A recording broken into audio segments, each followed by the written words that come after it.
Welcome, everyone, to the onpoli podcast. I'm Steve Paikin. And I'm John Michael McGrath. Today on the pod, the Keffiyeh is still banned at Queen's Park despite a second attempt to allow it. Honda is going big in Ontario with new factories in the province thanks to generous federal and provincial help. The previous government's Universal Basic Income pilot program ended in 2019, but now a lawsuit is seeking damages for its early cancellation. And in your column, my column, I look at what that lawsuit has in common with horse racing. I gotta hear this. It's Friday, April 26th, 2024, so let's get to it.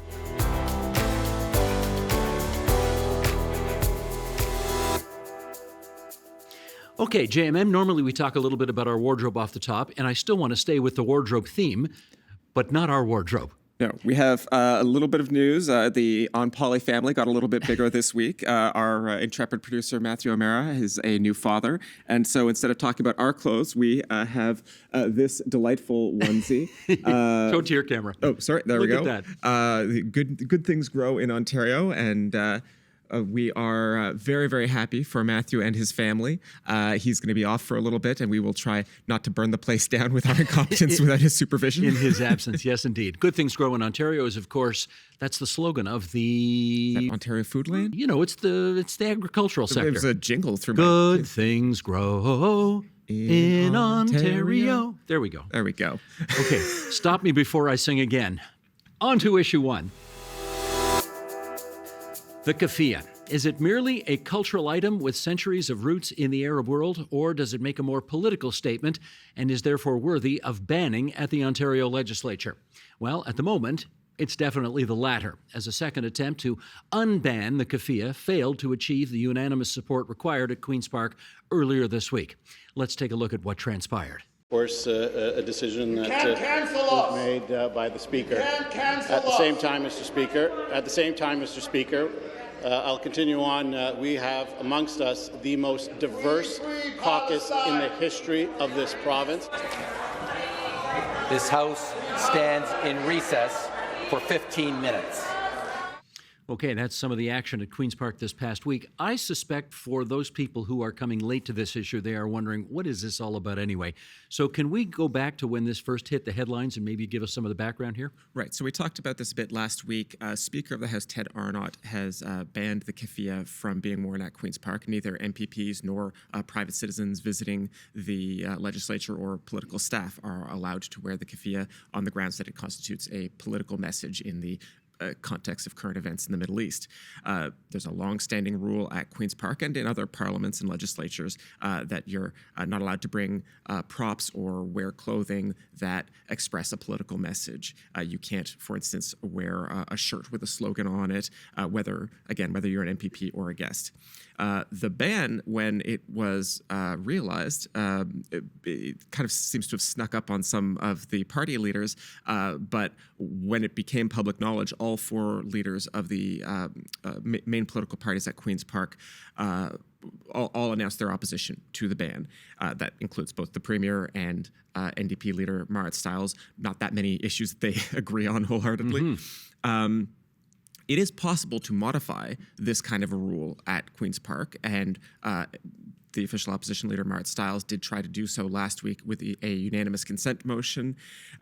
As the name implies, it needs to be unanimous with all the MPPs present, and they have not been able to get that so far. We talked about this last week. MPP for Eglinton Lawrence, Robin Martin, was a no vote in the unanimous consent motion last week. And so that attempt failed. She has not been the only no vote, but she has been certainly the most prominent no vote.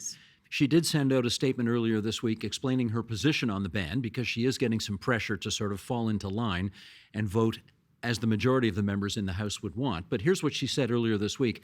The rules of the legislature are clear that props and clothing that make a political statement cannot be worn in the chamber. To agree to a motion similar to the one put forward last Thursday by MPP Marit Stiles, which declares the Keffiyeh to be a cultural symbol and not a political one, would be to deny the fact and reality that it has taken on an inherent political meaning, particularly at this time. That's Robin Martin, MPP Eglinton Lawrence, who, as I say, was a prominent no, but not the only no. There were, it sounded like a good handful of people who voted no last time. I think the count among the press gallery is something like 4 or 5 MPPs in the second attempt to say no. And MPP Martin has said that she accepts any political repercussions for her continued stance. The suggestion here being, of course, that, the Premier's office might want to punish her for being offside from the majority of the caucus. And if that's the case, she says, so be it. Now, the guy at the center of all of this is, of course, the Speaker of the Legislature, who most of the time nobody ever notices or thinks about or talks about, because his job there is to sort of keep order and make sure the place runs smoothly. But Ted Arnott is really in the eye of the hurricane here. How come? This is his job. Unfortunately for him, I guess in this context, if you're the Speaker, most of the time you don't want to make the news. Mm-hmm. And unfortunately for Ted Arnott, now he has. But I'm going to zoom out for a second here. There are a bunch of rules at Queen's Park. This is not the only one that structure what is and is not acceptable debate for MPPs. We inherit them mostly from the British parliamentary tradition. And the general idea, if there is a common thread to all of them, the general idea is to keep debate civil, to keep the debate going when necessary, and to keep it limited to words and not say fists.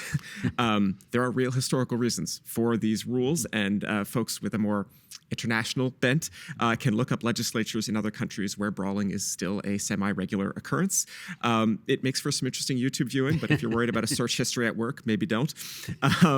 So that is why there is a rule against wearing political slogans on clothing or any kind of props in the legislature. It is the Speaker's job, to get back to Ted Arnott, to enforce the rules of the House and keep the debate civil.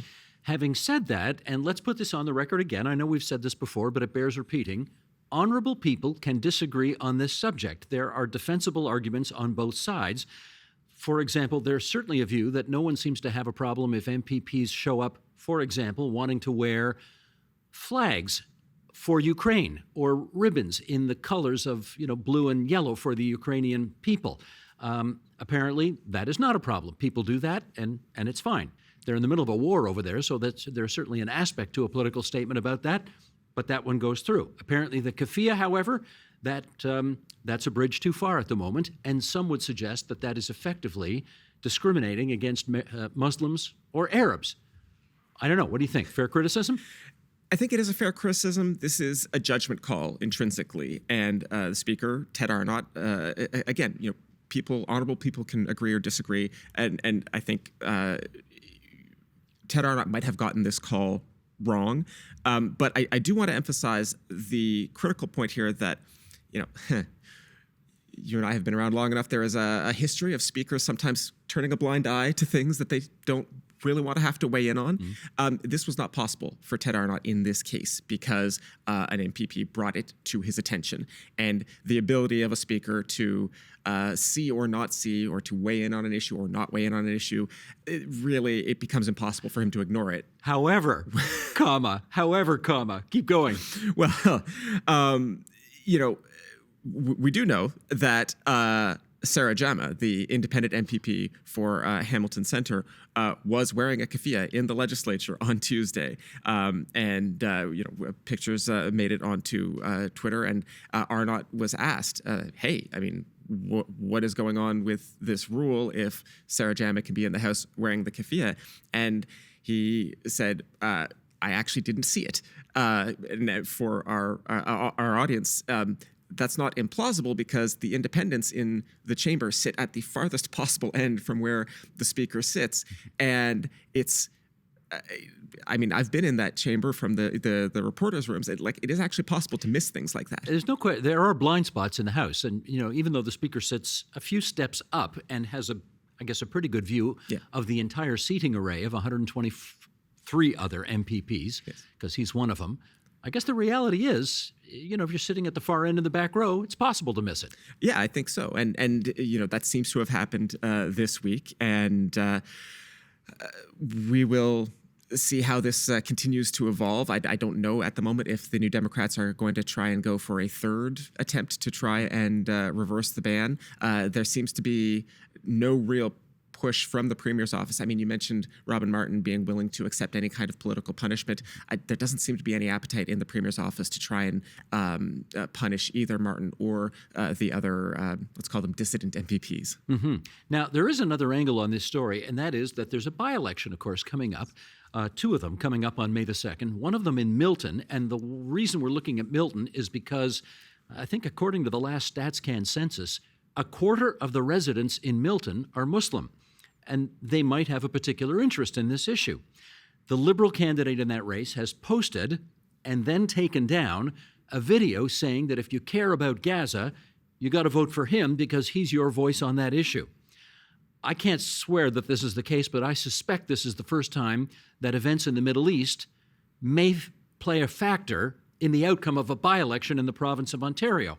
So, and in fact, we've had one columnist, I think it was Brian Lilley of the Toronto Sun, Yes. who weighed in saying to the Liberal candidate, you know, kind of shame on you. This is an Ontario by-election. The war in the Middle East shouldn't have a role, and you're trying to make it something here is inappropriate. That was Lilley's take. Anyway, it's supposed to be super close there. What are the polls saying? Right. So the most recent poll that I've seen as we record this is from Main Street Research, and they are suggesting that it's really a two-candidate race at this point between the Liberal, you mentioned Galen Naidoo-Harris, and the Progressive Conservative, perhaps now a Progressive Conservative, Zia Hamid. Now, why do you say that? I joke because, of course, he does have a history of both supporting the Liberal Party as well. Regardless, they are within a percentage point of each other, according to this Main Street Research poll. And so a very tight race. This may end up being one of those kinds of races where anything could have shifted the margin of victory, but certainly Gaza could be one of those big issues. Absolutely. And with that, let's move on to issue 2.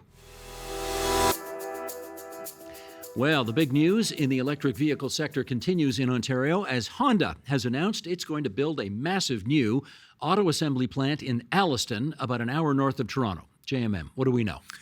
So Honda has had a presence in Ontario for decades now, but this will be the largest investment, is being billed as the largest auto investment in Ontario's history. $15 billion for 4 major new assembly plants. The Alliston plant already makes, I believe, the CR-V and the Honda Civic.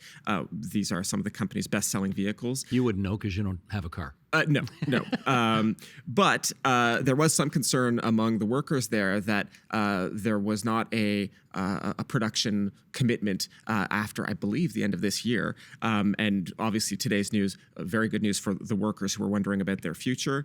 The deal announced this week is not just for new vehicles in that assembly plant, but also 3 more facilities, both for batteries as well as 2 facilities for battery components. So not just the cars, but really much more of the full EV supply chain.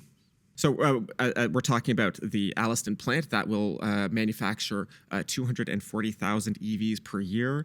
The battery manufacturing plant, which will produce 36 gigawatts of batteries per year. Sounds like a lot. It's giga usually denotes a lot. Then there is a cathode material plant. Cathodes are a part of any battery system that you need to have. And then a separator facility. I confess here, I don't know the role of a separator in a battery, but I believe it's important. And that the location for that specific factory, both of those battery component factories, we don't know the exact location of those, but somewhere in Ontario. The whole point is it's the whole supply chain, basically. You got it all in one spot. Exactly, yes. Okay. Lots of money going into this, obviously. I think the feds, $2.5 billion. Ontario, $2.5 billion. They're putting in their share. There's tax credits. There's a relative steal compared to how much it has cost us to land other plants like VW and Stellantis. Don't say that too loud. They may want more. Anyway, no, the government has certainly put in, both governments, federal and provincial, put a lot of effort into wooing automakers here, not just to land the assembly jobs, but also the whole supply chain. You know, almost everybody's here. So I guess it's worth asking the question, does a huge investment like this vindicate all of the subsidies that both levels of government are offering? Well, you know, it's early days still, but I would say this is certainly evidence in the government's favor. We have talked about this on the podcast before, but, you know, the vision that the government has laid out, and, you know, this has come from the Premier, from the Finance Minister, others in Cabinet, is that basically the electric vehicle boom will not just generate manufacturing jobs in southern Ontario, but the need for critical minerals, for those batteries will drive mining and processing jobs in northern Ontario as well. You really, you hear provincial politicians talk about this all the time of tying the north and south together with this auto investments.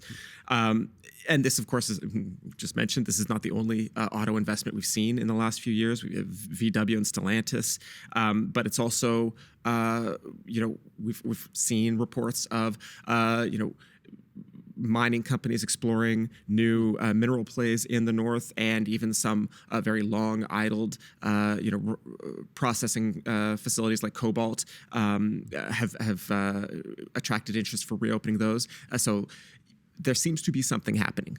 It's huge, and it's a huge bet as well. I mean, the reality is our respective governments right now are making a bet that electric vehicles are the future and will be the future for a long time. That something else like hydrogen-powered vehicles or solar-powered vehicles are not going to come along and, and take over. So this is our bet.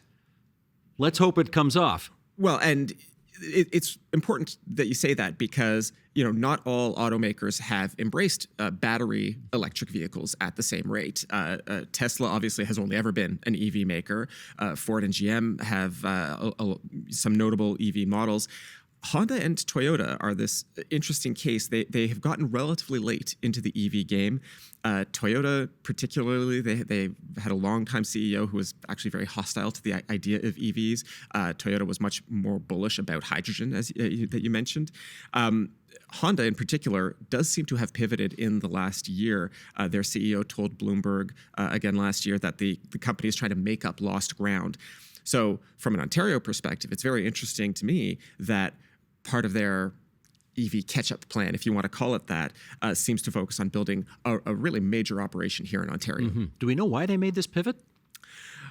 From other reporting, it does seem like one of the reasons that the company is shifting its perspective is the success of very cheap Chinese-made EVs succeeding in global markets. There's a lot of consternation in Europe right now about how quickly some Chinese automakers are succeeding there. If our listeners haven't heard the name BYD yet, it is the largest EV maker in the world by some metrics. And one of the stories, I think, of the next decade that we probably will all be keeping an eye on is how established automakers, like Honda, but also like Ford and GM, how they are going to square off against Chinese imports. That has not been a big part of the story here in Canada yet, but I would not be surprised if we see more of it coming soon. And I'm betting you're right about that. And with that, it's off to issue 3. In 2018, the Ontario Liberal government, led by Premier Kathleen Wynne, created the Ontario Basic Income Pilot Program. It provided money with no strings attached to 4,000 Ontarians in the following cities: Hamilton, Brantford, Thunder Bay, and Lindsay. And evidence showed that a significant chunk of recipients saw their lives improve. They went back to school to upgrade their skills. They acquired better housing. Their diets improved, and therefore they were healthier. But a year into the program, the Liberals lost the election, and the Ford Conservatives quickly canceled it. Fast forward 5+ years, and there is now a class action lawsuit launched by participants of that basic income program who say the Ontario government broke a contract with them when they nixed the program. Okay, JMM, you went to the announcement this week. Tell us more. So the news in this case is that the class action lawsuit has been certified and is going to be allowed to proceed after a few years of being fought in court by the Ontario government. That's important because any class action lawsuit has to first prove to the court that there's at least some chance of success, and the government argued that it should be dismissed outright. Lots of class action lawsuits don't clear this threshold and simply get dismissed. So it's notable that it has been certified, but it is not a victory in itself for the participants in the basic income pilot. The Ontario Superior Court has ordered the government to pay $320,000 in legal fees to the plaintiffs so far. They are seeking in total $200 million in general damages. And I just want to reemphasize, the case as it stands right now does not do anything more than just let this case proceed to a more complete hearing. They have not won the argument in court yet. I'm going to preempt you saying, well, I'm not a lawyer, but, okay, we know you're not a lawyer, but tell us, what are the essential arguments that the plaintiffs are making? The arguments that they are making is that they had a contract with the Ontario government when they signed up for the basic income pilot. And that the government breached that contract when they canceled the program so soon after winning the election. Many participants, as you discussed in the intro there, they made financial plans about their lives around the 3-year program, and those plans either had to be paused or simply abandoned when the program was canceled. Now, as we often do here, we like to get people the background, because for, I guess, many of our viewers and listeners, this will be a new story to them, so let's go back in time a little bit. This program was started as a test case by the Kathleen Wynne government in order to do what? The idea was to test whether a simpler form of income support led to better outcomes than Ontario's current set of programs like Ontario Works and the Ontario Disability Support Program and others. Anybody who's ever had to navigate the current system of income supports, there are lots of different programs that can get quite complicated. And they are also, at the risk of editorializing, they are also kind of meager, and they come with strings attached. With OW and ODSP, there are earned income clawbacks. On the topic of income clawbacks, we will at least mention out of fairness that the PC government did substantially increase the threshold for that income clawback. So you can earn a certain amount of money before the government starts taking your income support away. To participate in the basic income pilot, you had to be a low-income earner. In the program, you would get about $17,000 a year, and that money was projected to continue for 3 years. That was the length of the pilot program. As you say, people, used that money for education, to pay bills, transportation. Some planned to start new businesses, kind of thing that a progressive conservative government might want to encourage. And in some cases, it was just, buying better, higher quality food for themselves and their families. Yeah, I do remember interviewing one woman who was a recipient of the basic income pilot, who I think had 3 or 4 giga jobs. Yes. And she said by being on the basic income, she could afford to give up one of these giga jobs and use that time to go back to school and, improve her talents. So, okay, that obviously didn't happen anymore, or put her in a difficult financial situation when the pilot got canceled. I think it's worth making this point. Whether you like the program or whether you didn't like the program, whether you thought in the long run we could afford it or we couldn't afford it, one of the things that people have pointed to was the, in their judgment, unfairness of canceling a program just 1 year into a 3-year test, before the government really had a chance to get back any information about how well or how poorly it was working. How significant an angle is that in their legal defense? It's extremely important because the people who signed up for this pilot, it wasn't just a matter of punching your name into a website, giving the government your address and hoping for the best. Maybe they'll pick me, right? There was substantial documentation that they had to fill out because it wasn't just about receiving the money, it was about participating in the research project itself. And anybody who's ever been part of a research project, there's all sorts of ethical paperwork that you have to fill out and consent forms and these kinds of things. And again, the point wasn't just to give people money, it was to determine whether the outcomes were better than the status quo. And we never got the scientifically rigorous answer that we were hoping for out of the basic income pilot because of the cancellation. But the sheer volume of paperwork that was involved for these participants is part of their agreement that there was, in fact, a contractual relationship between the province of Ontario and the participants. There is something about this program that is cursed. Because I think it was 50 years ago, they tried to do it in Manitoba. Yes. An NDP government brought it in, and then before the program could run its course, a Conservative government kicked out the NDP government, and they canceled it right away. So we missed that opportunity. And now history has repeated itself in Ontario half a century later. I wonder if this is ever going to happen anywhere. Well, and there is, in fact, an argument that while we don't have the kind of information that you would want in Canada from a Canadian-specific pilot, that there have been other pilots in other jurisdictions, and there is an argument that actually we don't need a pilot anymore to make the basic decision about whether this works or not. That is a larger argument that I don't think we're going to wade into on this podcast today. Any other things you want to add about this? There is one other thing, but I'm going to save it for the Your Column, My Column segment. You are, because you wrote about this week. Very good. All right. And in that case, on to Your Column, My Column. All right, it is time now for a regular feature that we like to call Your Column, My Column, in which JMM and I reminisce about the columns we wrote for TVO.org over the past week. And I don't have to ask you what you want to talk about because you've already told us. Fire away. Right. So I did write about the basic income class action this week, but rather than go over everything we've already talked about, I did want to draw our listeners and our viewers to one specific point here. Steve, do you remember the controversy about a decade ago now about the Slots at Racetracks program? The answer I should give you is yes. But the honest answer is I vaguely remember it had something to do with revenue sharing with slot machines. And if the horse racing people didn't get that, they were in desperate financial straits. Right. So the government was splitting the revenue from slot machines with racetracks. And as people will remember, in 2011, 2012, the government was this is the Liberal government of the day, was facing a huge deficit. It was looking for ways to keep more money from the regulated gambling sector here in Ontario, and they decided that they were going to keep all of the proceeds of the Slots at Racetracks program. It was a huge cut in the funding for the horse racing industry, and it happened effectively overnight.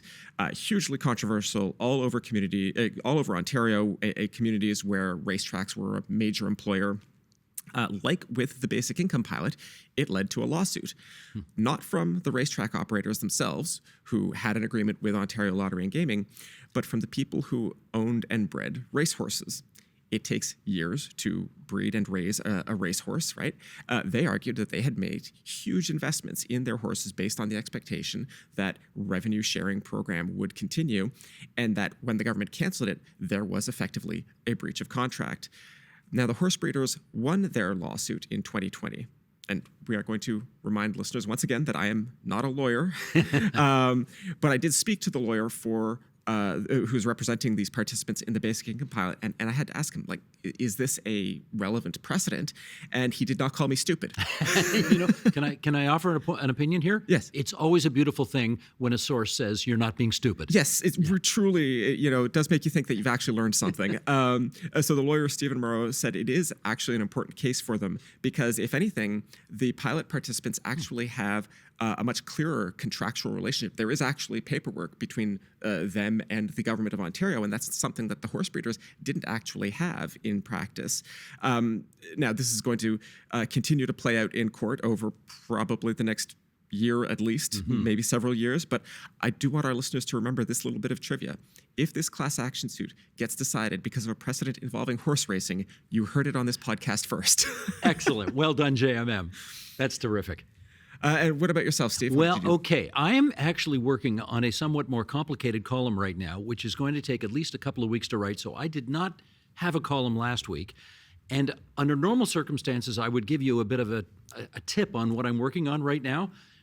But I'm not going to spill the beans on any of it because there is the possibility that some journalists from competing stations or newspapers or whatever are watching this right now. At least I'd like to think so.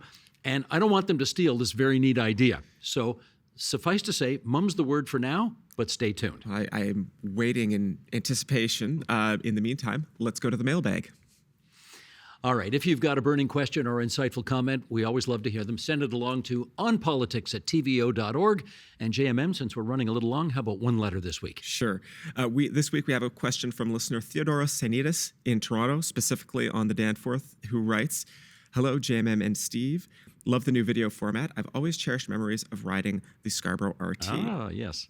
Have either of you had the opportunity to experience it? I have, in fact. Initially planned for streetcars, the Scarborough RT saw a significant transformation under Bill Davis's government with the creation of the Intermediate Capacity Transit System. Serving Scarboroughians faithfully for 4 decades, it became an integral part of the community's transportation landscape. Now, with the recent decommissioning of the Scarborough RT, I find myself reflecting on its enduring legacy. What do you believe will be its lasting impact? And when considering the broader context, do you view the RT as a positive or negative legacy of the Bill Davis era? Thanks, Theo." Theo, great question. You know, you're always going to get brownie points with me, Theo, when you ask questions related to the Bill Davis era It's of like Ontario. Bill Davis and transit. It's like perfectly made for the two For of us. both of us, indeed, yes. Well, like my friend John Michael here, yes, I have also taken rides on the old Scarborough RT, and like most transit projects, I think it's fair to say it had its pluses and its minuses. On the plus side, it was quite ahead of its time when it debuted 4 decades ago. It also provided a lot of jobs. It was a Crown corporation. I think it was called UTDC, Urban Transit Development Corporation, and it was headquartered in Kingston. So there were a lot of jobs building rail cars, transit cars in Kingston that I'm sure the good burghers there appreciated. Now, on the downside, when it was wintertime, and remember, it was a subway that didn't go underground. It was like an above-ground subway. It's exposed to the elements. Exposed to the elements is a great way to put it. Yes. And the tracks would ice up. And the trains could get stuck when it got icy or really cold, which did provide for some inconvenient moments. But with the loss of the RT, and it closed last September, Scarborough is really without the transit it needs because the new subway, which of course multiple politicians have promised to build, is still at least a decade away from being built. I hasten parenthetically to add that if they'd just gone for an LRT, which would have been cheaper and faster to build, they would have it already by now probably, and it would be carrying people and encouraging housing and other development. But politicians knew better, and therefore they insisted on a subway, and so Scarborough will, for another decade, be without its RT, it will be without an LRT, and it will be without a subway. So it's all buses and cars right now. And that's the way it's going to be for another decade. Am I getting off on a bit of a tangent here? Maybe I am. Anyway, come on in here and rescue me. I'm certainly going to co-sign much of what you said. I have a lengthy record of opinion pieces at TVO, and even before I started working here, where I think the theme you could say is that I don't believe the people of Scarborough have been well served by their leaders on this issue. The issue of the SRT, arguably an example of a 1970s case of not invented here syndrome, where Bill Davis wanted to really nurture a made in Ontario solution. And, the hope was that it would become the kind of technology that we could sell to other jurisdictions and really be a growth industry. That unfortunately never really panned out, although it is the backbone of Vancouver's mass transit system. So that's not nothing. Right now we're talking, or there's definitely been some chatter about, turning that elevated SRT right-of-way into something like the High Line in New York, like an elevated park that people could walk. I don't know, frankly, the details of how realistic that is, whether that's cheap or easy or possible. This is just one of those cases where I just don't know the details of the proposal, but I would certainly love to see some reuse of that if possible. And because we did mention the Intermediate Capacity Transit System, the ICTS acronym, I do have to always mention this old joke that I heard from TTC hands once upon a time. You mentioned how it did not perform well in cold. The joke was that ICTS stood for It Cannot Traverse Snow. People in the TTC are in glass houses on this one. They should be careful, because you know what they sometimes say the TTC stands for? What's that? Take the car. So they got to be careful there. All right. As you say, just one letter this week. But again, if you would like to ask any questions about content on the show, you can always email us at onpolitics@tvo.org. And that is the onpoli podcast for this April 26th, 2024. You can follow our show on Apple Podcasts so that you get notified each time a new episode is available. And you can see the video version of the podcast on the TVO Today YouTube channel. Any feedback you have, we are happy to hear it, good, bad, or indifferent. Write us at onpolitics@tvo.org, and be sure to include your first name, last name, and where you're located. This week's episode was produced and edited by Matthew O'Mara and Tiff Lamb. Video editing by Colin Kish. Production support from Jonathan Hallowell, Christine Gardner, Carla Lucchetta, and Vito Tagarelli. Our managing editor is Katie O'Connor. Lori Few is the executive producer of Digital. John Ferry is vice president, programming and content. Special thanks to our crew for making the podcast look so nice. And also, we want to put a special shout out in for Lorraine Barton. Sheldon's off today. Lorraine's directing today. Thanks, Lorraine. Until next Friday, everybody. Bye-bye. Bye-bye, everyone.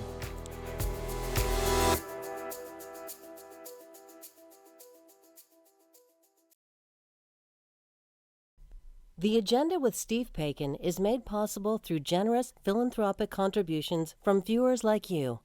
Thank you for supporting TVO's journalism.